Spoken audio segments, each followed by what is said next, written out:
3 राज्यामध्ये भाजपला दणदणीत बहुमत मिळाल्याच्या नंतर आणि ओबीसींचा त्याच्यामध्ये सर्वाधिक मोलाचा वाटा असल्याच्या नंतर मोदी सरकार ओबीसींचं आरक्षण वाढवेल का?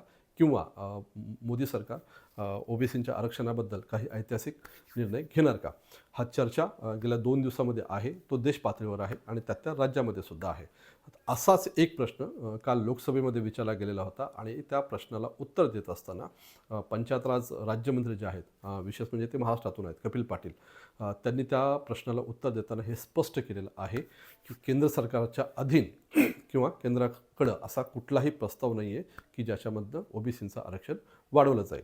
म्हणजे वेगवेगळ्या राज्यामध्ये सध्या ओबीसींना फक्त कुठं 19% आरक्षण आहे, तर मध्य प्रदेश वगैरे अशाच ठिकाणी याच प्रमाणामध्ये ओबीसींचं आरक्षण आहे. ॲक्च्युअल ओबीसींना 27% आरक्षण मिळणं अपेक्षित आहे. पण ते 27% तर सोडाच, उलट मध्य प्रदेशसारख्या ठिकाणी किंवा महाराष्ट्रासारख्या ठिकाणी सुप्रीम कोर्टानं ओबीसींचं आरक्षण उलट कमी केलेलं आहे, त्याच्यावर गंडांतर आणलेलं आहे. त्यांचं असं म्हणणं आहे की आरक्षण 50%ची जी मर्यादा आहे ती हे आरक्षण ओलांडत आहे आणि ते ओबीसी आरक्षणामुळं ते मर्यादेचं पालन होत नाही आहे. त्याच्यामुळंच हा प्रपोजल केंद्राच्या अधीन आहे की नाही, त्याची विचारणा काल केंद्र सरकारकडे केलेली होती आणि त्या कालच्या उत्तरामध्ये केंद्र सरकारनं हे स्पष्ट केलेलं आहे की ओबीसींचं आरक्षण वाढवण्याचा कुठलाही प्रस्ताव केंद्राच्या अधीन नाही आहे, त्यांच्या तो विचारार्थ नाही आहे. पण कपिल पाटील यांनी हेही सांगण्याचं स्पष्ट केलेलं आहे आणि तेही सांगितलं त्यांनी की हा कॉल राज्यांचा आहे. राज्यांना जर वाटत असेल तर त्यांनी त्यांच्या ओबीसींचं आरक्षण ते वाढवू शकतात. हा कॉल पूर्णपणे त्यांच्यावर आहे. पण तुम्हाला याचा अंदाज आहे की महाराष्ट्रामध्ये तुम्ही कल्पना करा की आजच्या घडीला ओबीसींचं आरक्षण महाराष्ट्रामध्ये 19% आहे. त्याच्यामध्ये जवळपास 300-350पेक्षा जास्त जाती आहेत आणि ते 19% आरक्षण जर 27% पर्यंत सरकारनं आजच्या घडीला नेलं तर काय होईल? कारण ऑलरेडी ओबीसींचं 19% आरक्षणच कसं बेकायदेशीर आहे, त्याची प्रक्रिया कशी बेकायदेशीर आहे, हा सांगण्याचा खटाटोप किंवा त्याचा वाद महाराष्ट्रामध्ये आहे. त्याच्या विरोधामध्ये मुंबई हायकोर्टापर्यंत त्याच्या याचिका गेलेल्या आहेत. त्याच्यावरही बऱ्यापैकी न्यायालयीन प्रक्रिया होताना दिसते. ही एक बाजू असताना समजा चुकूनही महाराष्ट्रामध्ये जिथं ऑलरेडी मराठा संघटना हे स्वतःला आरक्षण मिळवण्यासाठी आक्रमक झालेले आहेत, त्यावेळेस ओबीसींचं जर आरक्षण वाढवलं तर राजकीय काय परिस्थिती होऊ शकते, काय स्थिती निर्माण होऊ शकते याचा तुम्हाला अंदाज असू शकतो. पण ही गोष्ट खरीच आहे की मोदी सरकारनं हे असं का केलं नसेल किंवा असं का करायला हवं होतं, हाही प्रश्न तुमच्या मनामध्ये नक्की येऊ शकतो. म्हणजे ओबीसींना आरक्षण दिलं पाहिजे, हा एक प्रचंड मोठा राजकीय डाव होता. प्रचंड मोठी ती घटना होती, ती ऐतिहासिक घटना होती. ती व्ही पी सिंग सरकारनं अस्तित्वात आणली. त्याच्यानंतर ठिकठिकाणी ओबीसींचा उदय झाला. म्हणजे लालू प्रसाद यादवपासून मुलायमसिंग यादवापासून ते अनेक राज्यामध्ये ओबीसींचीच सत्ता आली. तो एक मोठा ऐतिहासिक निर्णय ठरला. त्यावेळेस भाजपचा या आरक्षणाला त्यावेळेस काँग्रेसचाही विरोध होता, त्याच्यानंतर भाजपचाही विरोध होता. तरीही व्ही पी सिंगांनी ते अंमलात आणलं.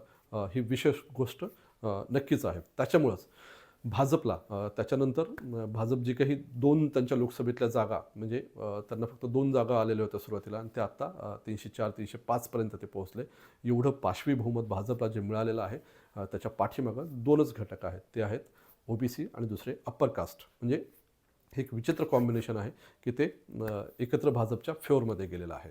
म्हणजे ओबीसींची संख्या तर त्याच्यामध्येही ऐतिहासिक आहे. म्हणजे कालच्या 3 राज्यामध्ये जवळपास 45 ते 50% या एवढं मतदान फक्त ओबीसींनी ह्या भाजपला दिलेलं दिसतंय.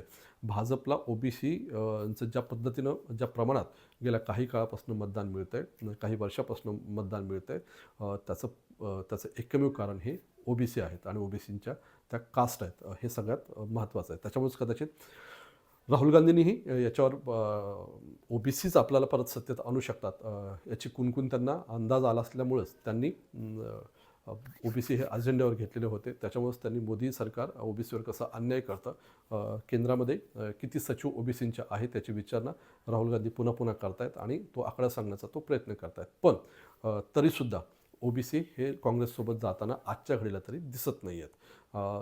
म्हणजे हा अजेंडा हा कम्प्लिटली भाजपच्या फेवरमध्ये जाताना दिसतोय. गेल्या काही काळामध्ये ज्या 2 मागण्या ओबीसीच्या संदर्भानं राज्यात आहेत, देशातही आहेत, त्यातली एक जी आहे ती जनगणनेची. तर जनगणना करा. त्याला भाजपची काही राज्य फेवर करताना दिसत आहेत, पण केंद्रानं त्या नेत्यांना हे क्लिअर केलेलं दिसतंय. त्यातल्या त्यात कालच्या 3 राज्यातल्या निकालानंतर की हा मुद्दाच आता मोडीत निघालेला आहे. कारण जनगणनेचा मुद्दा विरोधकांनी तो निवडणुकीत आणला, पण विरोधकांचा त्याच्यात पराभव झाला. तर याचाच अर्थ असा आहे की जनगणना आता होणार नाही. ती ओबीसींची होणार नाही आणि कुणाचीही होणार नाही. असं सध्या तरी चित्र आपल्यासमोर उभं टाकताना दिसतंय. त्याच्यामुळेच ओबीसींचे जे काही आरक्षणाचे प्रश्न आहेत ते तसेच शिल्लक राहू शकतात. हेही महत्त्वाचं आहे. त्याच्यानंतर ओबीसींचं जो दुसरा महत्त्वाचा मुद्दा होता तो आहे आरक्षणाचा. ठिकठिकाणच्या राज्यामध्ये महाराष्ट्रासह मध्य प्रदेश आणि राजस्थान या सगळ्या राज्यामध्ये ओबीसीच्या आरक्षणाला धक्का लागलेला आहे. त्याच्यामुळं लोकल बॉडीजमध्ये जे आरक्षण होतं त्याच्यावर गंडांतर आलेलं आहे. त्याच्यामुळे तिथं निवडणुका होऊ शकलेल्या नाहीत. त्याच्याबद्दलही सध्या तरी केंद्राची किंवा राज्यातल्या भाजपची कुठलीही सध्या तरी भूमिका नाही. जी भूमिका आहे तर ती एवढंच आहे की त्याच्यात वेळकडूपणा बऱ्यापैकी दिसतोय. तरीसुद्धा कालचं केंद्र सरकारनं जे लोकसभेमध्ये स्पष्टीकरण देण्याचा प्रयत्न केलेला आहे ते महत्त्वाचं आहे आणि त्याच्यावर ओबीसींना विचार करायला लावणार आहे. या व्हिडिओमध्ये मी ओबीसींच्या संदर्भानं जी कालची घडामोड आहे तो सांगण्याचा प्रयत्न केला. तुम्हालाही एखादी माहिती असेल, अँगल असेल, तुमची एखादा त्याच्याबद्दलची लीगल काही बाजू असेल तर तुम्ही ते सांगण्याचा प्रयत्न करा. कमेंट बॉक्समध्ये तुमच्या कमेंटचं स्वागत आहे. चॅनलही सबस्क्राईब करायला विसरू नका.